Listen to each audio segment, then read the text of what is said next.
The Cardinals pick up another win, but the story after it wasn't so much about the victory, but the concern over Jack Flaherty's lack of velocity. And oh boy, did he not like being asked about it. But we're going to talk about it on today's episode of Locked On Cardinals.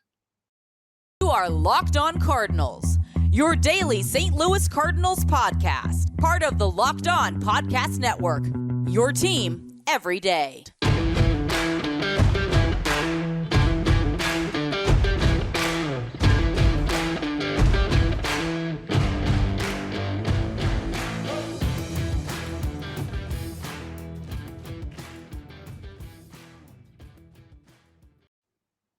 Hey there, Cardinals fans. I'm JD Hafford, and I'm a national radio sports anchor, born and raised in the Lou, and a lifetime Cardinals fan. And I'm your host for Locked On Cardinals, part of the Locked On Podcast Network, your team every day. Follow me on Twitter at JD Sports Radio and the podcast at LO_Cardinals. Subscribe on iTunes, Spotify, Google Podcast, as well as YouTube. This is a show serving Cardinal Nation and giving the best fans in baseball all of the info about the birds on the bat. Today's episode being brought to you by eBay Motors. The championship team is about each player being a perfect fit. Same with your vehicle. So for parts that fit, head to eBay Motors and look for the green check. Stay in the game with eBay Guaranteed Fit. ebaymotors.com. Let's ride. eBay Guaranteed Fit only available to U.S. customers. Eligible items only. Exclusions apply.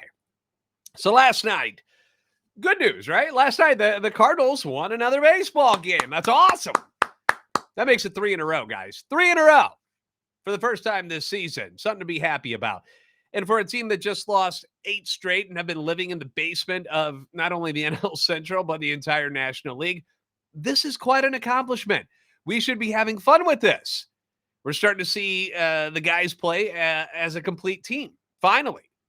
We're seeing it more and more each day. We're seeing less of the silly miscues that we saw a lot of and the goofy things that plagued them throughout the month of April and then followed them like a stalker in the early parts of May.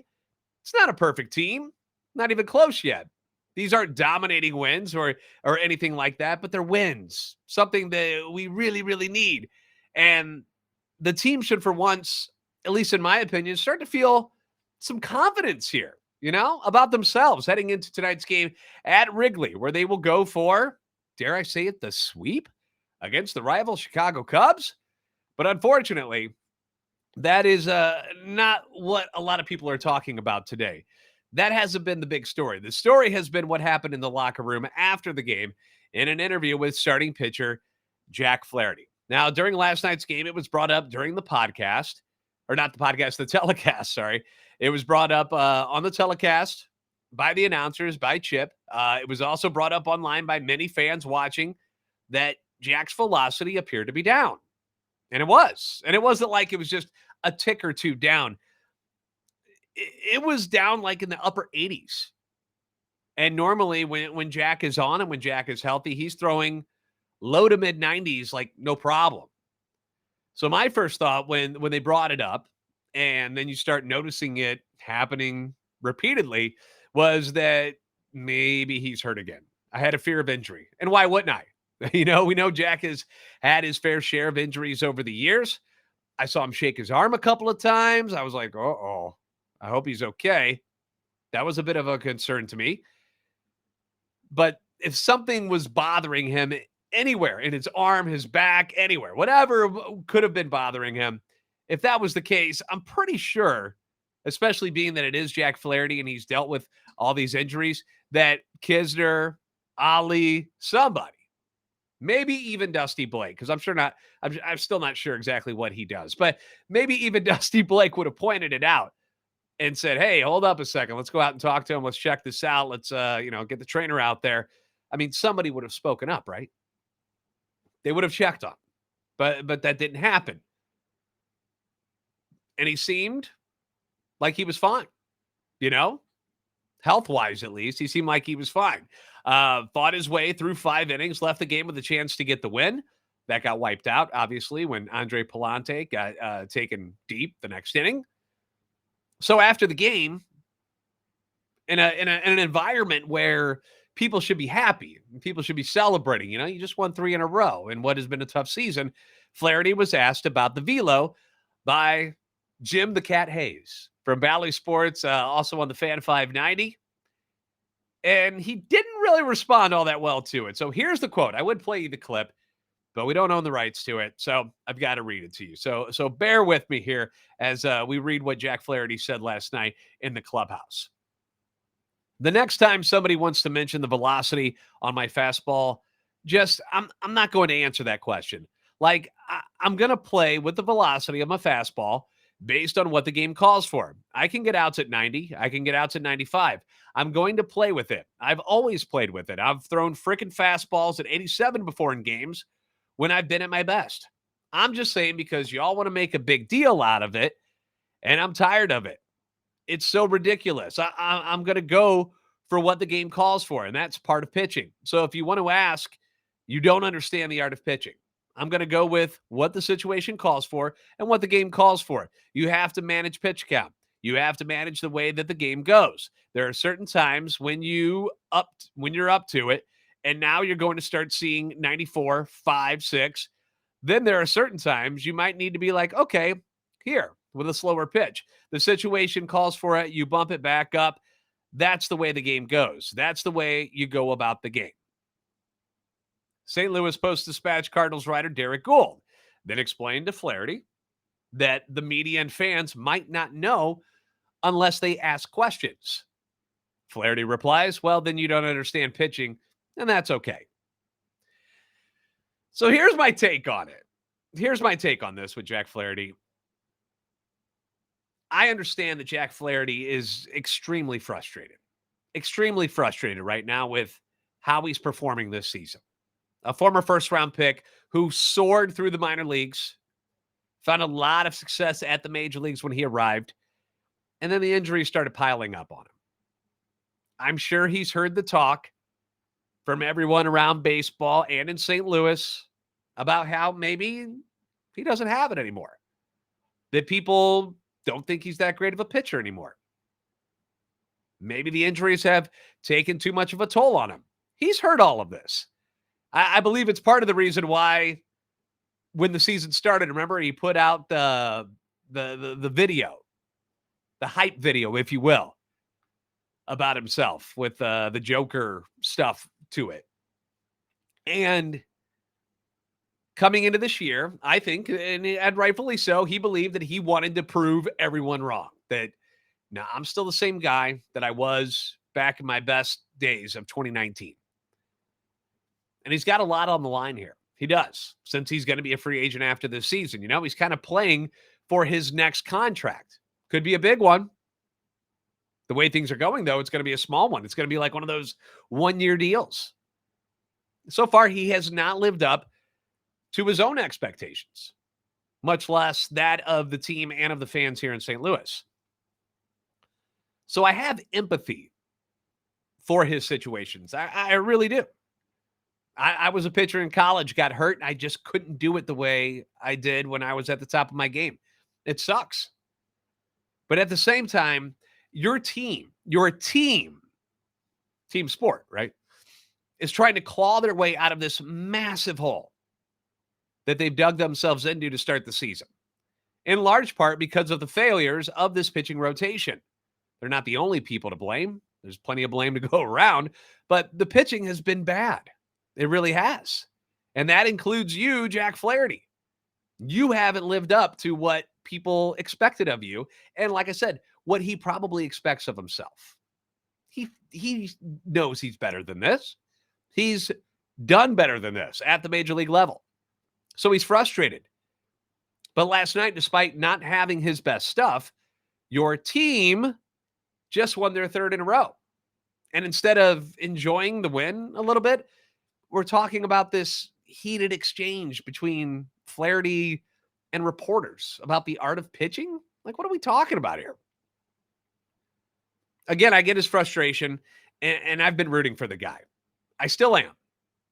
But in this situation, I would have hoped that he just said, hey, what's up with your velo? And he would have answered, well, I'm mixing up speeds. I'm mixing up my speeds more to try to get more outs to help the team win. That's my goal. And just leave it at that. Say you're not hurt because everybody's going to worry about that.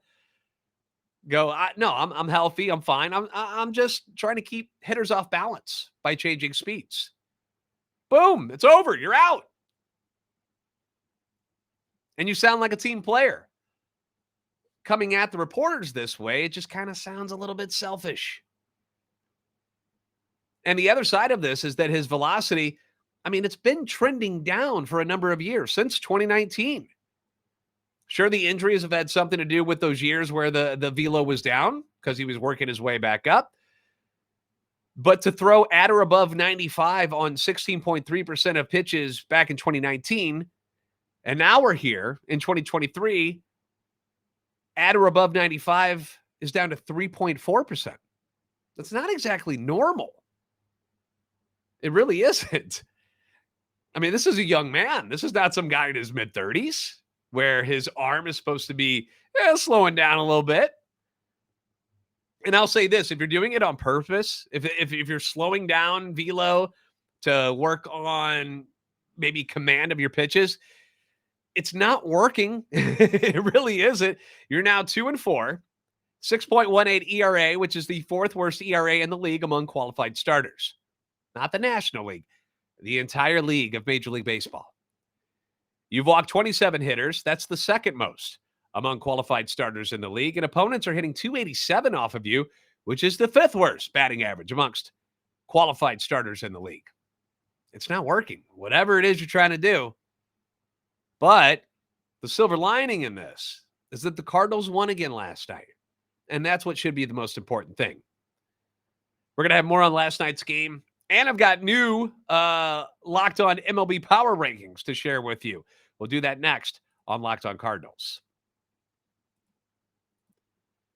Our new sponsor, Sorare, is a revolutionary fantasy baseball game and marketplace transforming fans into owners with officially licensed digital cards featuring players from across all 30 MLB teams. Unlike other fantasy baseball platforms, Sorare managers truly own their fantasy experience. They're collecting, they're buying, they're selling, they're competing with player cards, and you're doing it against global opponents. Like we're talking about all over this wonderful place we call Earth.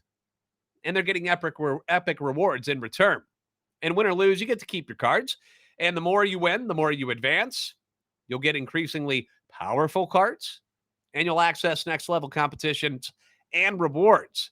Some of the things that you could end up winning here: Sorare scarcity cards, game tickets, merchandise. How about some signed jerseys? I love autograph stuff.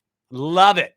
I wish I could afford more of it. You can win it here with Sorare. How about VIP experiences and actually meeting MLB stars? All of this could be yours. Get to the top of their leaderboards, and you can win a variety of this stuff. So head to Sorare.com/lockedon. That's spelled SORARE.com to draft your team of free player cards. Set your lineup and then start competing today to win epic rewards. Now, the next lineup change will start tomorrow. They do it Thursday through Sunday. So make sure you get your lineup in and do it at Sorare.com/lockedon to start playing today.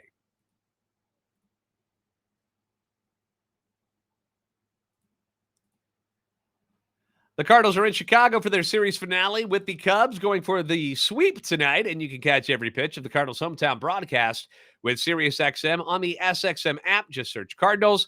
Thanks for making Locked On Cardinals your first listen every day. My everydayers know that we try to incorporate some prospects whenever I can get a chance, get them on the show.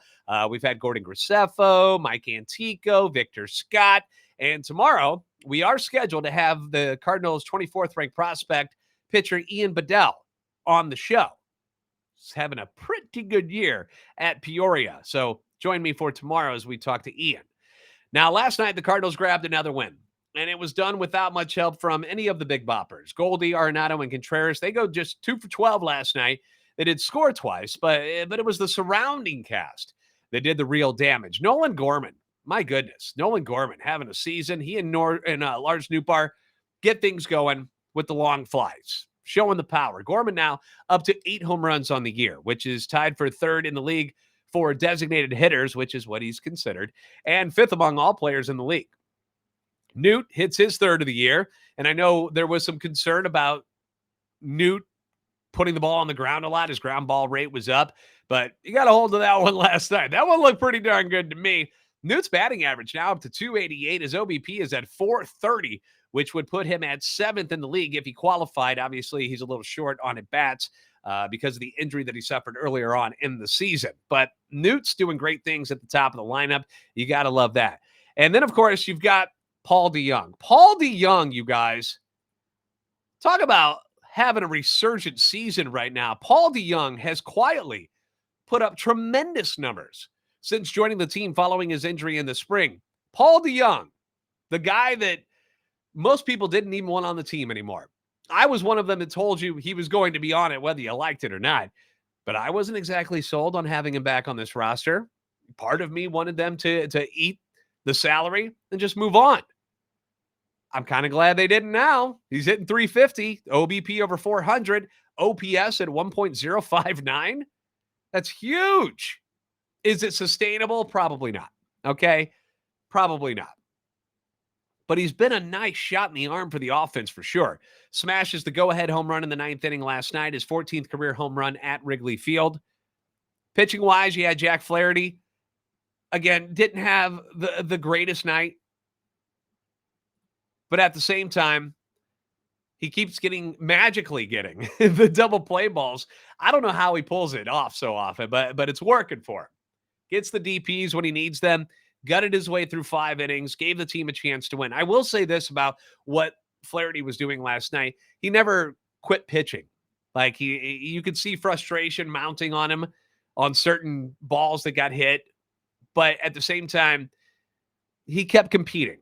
And that's something that is nice to see out of him, because there's a lot of people who would fold in those situations. I mean, Jack only gave up 3 runs last night in 5 innings.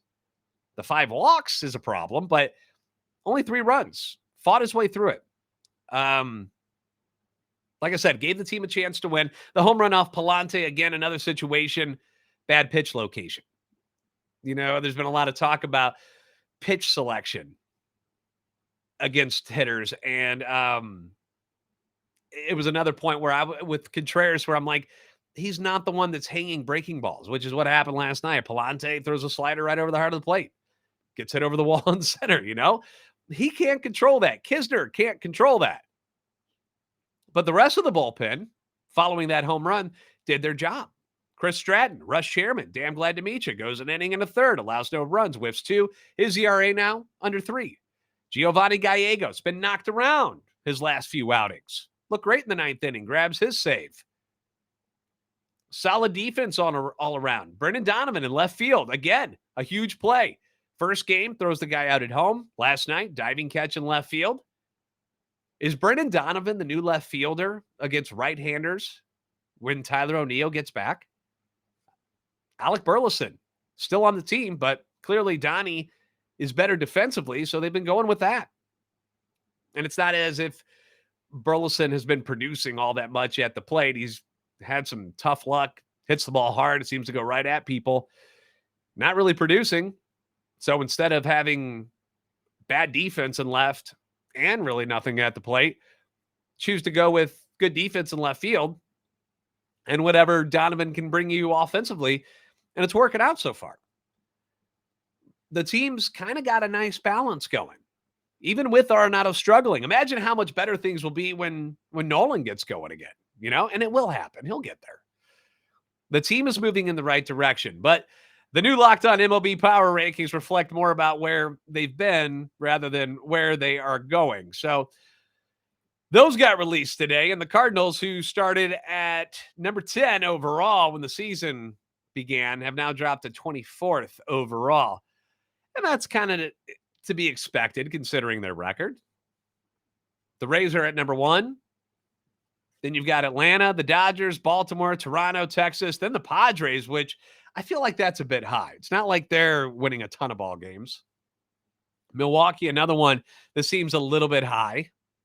Following the Padres there. Then the Diamondbacks. I would put Arizona in front of both of them right now. And then you got Boston. On the back end, you've got the Cardinals at number 24. Then it's the Reds, Nationals, White Sox, Rockies, Royals, and A's.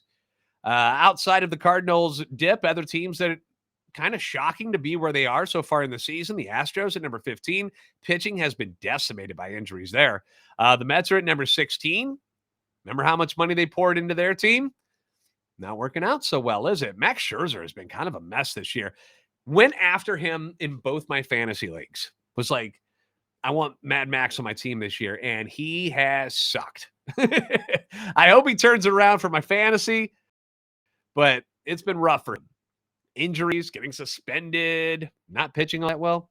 And then the Phillies, their payroll, huge as well. They're at number 19. Trey Turner, kind of been a disappointment so far this year. Guess what? He's on my fantasy team too. Maybe it's all my fault. I also have Nolan Arenado on my fantasy team. By the way, my fantasy team is not good because of all of these guys not doing very well. But the Cardinals are looking to climb these rankings here in the near future, obviously. And a sweep in Chicago sure would help. So we're going to talk about tonight's game next on Locked On Cardinals.